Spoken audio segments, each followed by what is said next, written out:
Today, I have in a very special watch thanks to a good friend of mine. The watch is the Kurono Tokyo 2024 Anniversary Reiwa, and this was lent into the channel by Jason from the Toronto and Vancouver Timepiece Show.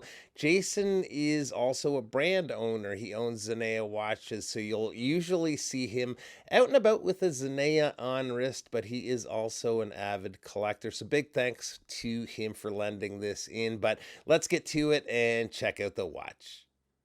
All right. So, yeah, this is quite the watch. But one thing I want to mention about the owner before we get to this is Jason is doing a little rebranding with his shows. There's some big news in the coming months that may include some new cities he's taking the show to. Because of that, he has a new site, the timepieceshow.com versus the original Toronto Timepiece Show site. Link will be below to that, and I'll have him on the channel again to talk about it here soon.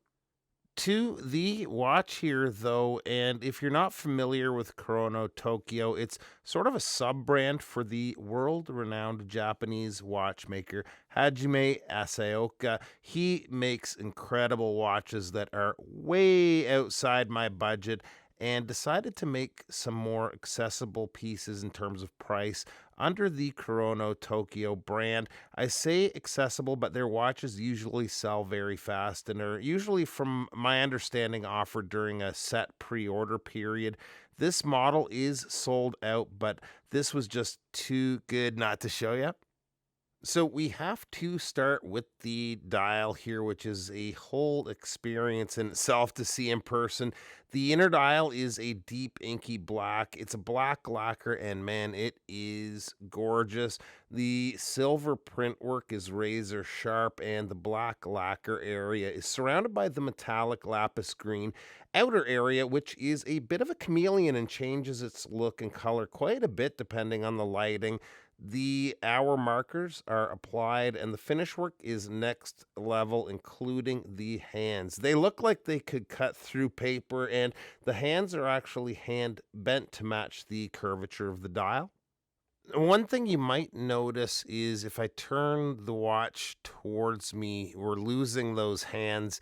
It's mostly due to the fact that everything towards me, including the camera and some of my equipment, is black. So it's not doing the best job. In person, it is much more legible. So, yeah, that contrast between the black and green, which can have a bluish tinge, looks great. And I love that they have that same color accent on the strap.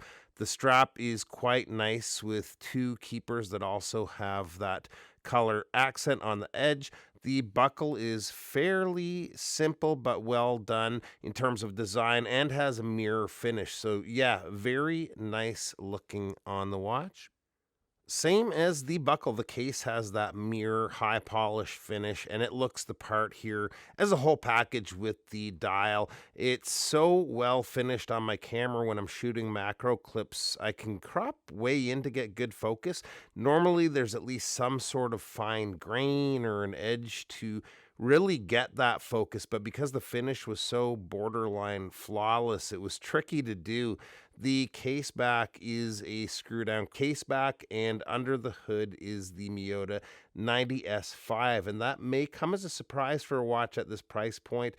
I would have liked something a little more interesting, but it does keep everything Japanese with the watch. I wouldn't call it a deal breaker for me at all, but I'd understand why it might be for some people. Size on the watch comes in at a case width of right at 37 millimeters. Lug to lug is 43.9 millimeters. Lug opening is 20 millimeters, and the thickness is 11 millimeters, including the box sapphire crystal. Water resistance is 30 meters. And here it is on my 7.25 inch wrist, and it wears very nicely. One interesting thing with the complexity of the dial construction is the throwaway rate. These need to be perfection, and 95% of the dials do not make the cut, which is pretty crazy, and probably the reason this is the last time they're doing this style of dial. Probably also part of the reason why these were 17.90 USD to buy brand new when they were available. Either way, it is a beautiful watch. Massive thanks to Jason for the opportunity to check it out. Give him and the shows a look at his new site in the description below. Really looking forward to the next one out in Vancouver. Thanks for taking a few minutes to stop by, and we'll see you real soon. Bye-bye.